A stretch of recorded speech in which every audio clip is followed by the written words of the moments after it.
Shalom adik-adik, semangat pagi. Aku mau kenal Tuhan, aku mau cinta Tuhan melalui firman-Nya. Wah, di hari Senin ini saya harap adik-adik tetap semangat ya untuk menjalani semua aktivitas yang ada, baik sekolah maupun kegiatan-kegiatan lainnya. Nah, di pagi hari ini kita mau merenungkan kebenaran firman Tuhan bersama-sama, tapi sebelumnya mari kita berdoa. Tuhan Yesus, terima kasih di pagi hari ini untuk kesempatan yang indah yang Tuhan berikan bagi kami. Dan sekarang kami mau merenungkan kebenaran firman Tuhan. Kiranya Tuhan menolong kami supaya kami boleh mengerti, memahami, serta melakukannya di dalam kehidupan kami sepanjang hari ini. Dalam nama Tuhan Yesus Kristus kami sudah berdoa. Amin. Nah, adik-adik, di pagi hari ini kita mau merenungkan kebenaran firman Tuhan di dalam kitab 2 Samuel pasalnya yang ke-18 ayatnya yang ke-33. Jadi hari ini kita merenungkan firman Tuhan satu ayat saja ya, yang ke-33. Demikianlah firman Tuhan. Maka terkejutlah raja dan dengan sedih ia naik ke anjung pintu gerbang lalu menangis. Dan beginilah perkataannya sambil berjalan. Anakku Absalom, anakku Absalom. Ah, kalau aku mati menggantikan engkau, Absalom anakku, anakku. Nah adik-adik, seperti yang kita ketahui bersama-sama bahwa peperangan antara ayah dan anak tidak dapat dihindari.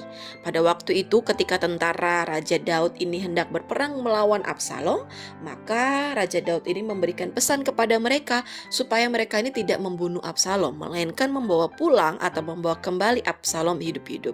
Akan tetapi apa yang terjadi di medan peperangan? Yoab ternyata membunuh Absalom. Ia berpikir kalau Absalom ini tidak mati, maka Raja Daud yang akan mati dibunuh oleh Absalom. Oleh karena itu, Yoab membunuh Absalom. Nah, ketika Yoab ini telah membunuh Absalom, maka Yoab ini memerintahkan seorang dari Ethiopia untuk memberikan kabar kepada Raja Daud bahwa Absalom telah mati dan mereka telah menang di medan peperangan. Nah, seorang Ethiopia setelah itu disusul juga dengan Ahimaas. Mereka berdua menghadap Raja Daud untuk membawa kabar tentang kemenangan yang didapatkan oleh mereka. Mereka dapat mengalahkan Absalom beserta dengan pasukannya. Nah, apa yang dianggap sukacita, apa yang dianggap kabar baik oleh orang Ethiopia bahkan juga Ahimaas, ternyata itu adalah berita duka cita yang dialami oleh Raja Daud. Raja Daud mengalami kesedihan yang luar biasa ketika ia mendengar bahwa Absalom ini telah mati, anaknya yang ia kasihi telah mati di medan pertempuran. Saking Raja Daud ini sedihnya, sampai-sampai Raja Daud ini berkata begini ya, kalau saja aku ini dapat mati menggantikan engkau. Lihat adik-adik ya, Raja Daud sebegitu mengasihi Absalom sampai-sampai ia mau mati menggantikan Absalom. Sekalipun seperti yang kita ketahui ya, Absalom ini melakukan kesalahan. Bagaimana ia membunuh saudaranya sendiri. Ia mengejar-ngejar ayahnya sendiri. Ia hendak membunuh ayahnya sendiri. Bahkan ia hendak menurunkan Raja Daud sebagai seorang raja supaya Absalom inilah yang dapat naik menjadi seorang raja. Lihat adik-adik ya, kasih yang dimiliki oleh Raja Daud luar biasa.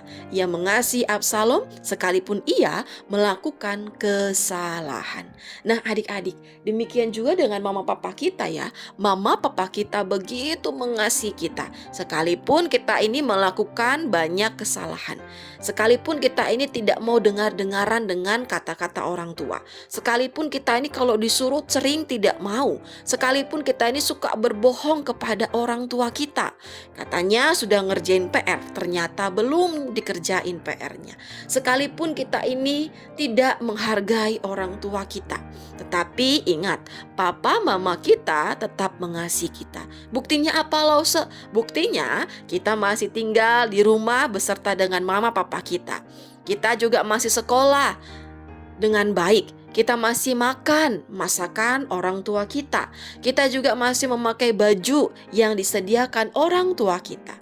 Nah, terlebih lagi ternyata ada satu pribadi yang begitu mengasihi kita lebih lagi, yaitu Tuhan Yesus. Tuhan Yesus juga mengasihi kita, sekalipun kita ini banyak melakukan kesalahan, sekalipun kita ini banyak sekali melakukan dosa, pelanggaran-pelanggaran terhadap perintahnya. Tuhan perintahkan untuk jangan berbohong, kita berbohong. Tuhan perintahkan untuk jangan mencuri, kita masih mencuri. Tuhan perintahkan ayo baca firman Tuhan, ayo berdoa. Tetapi kita masih saja tidak mau membaca firman Tuhan, masih malas-malasan berdoa. Tuhan perintahkan supaya apa? Supaya kita ini menghormati orang tua. Masih saja kita ini melawan orang tua. Lihat, ada banyak sekali kesalahan yang kita lakukan, tetapi Tuhan Yesus sangat-sangat mengasihi kita. Dan Ia juga mau mati untuk kita semuanya, menebus hidup kita dari dosa-dosa. Ingat ya adik-adik ya, Tuhan sangat mengasihi kita.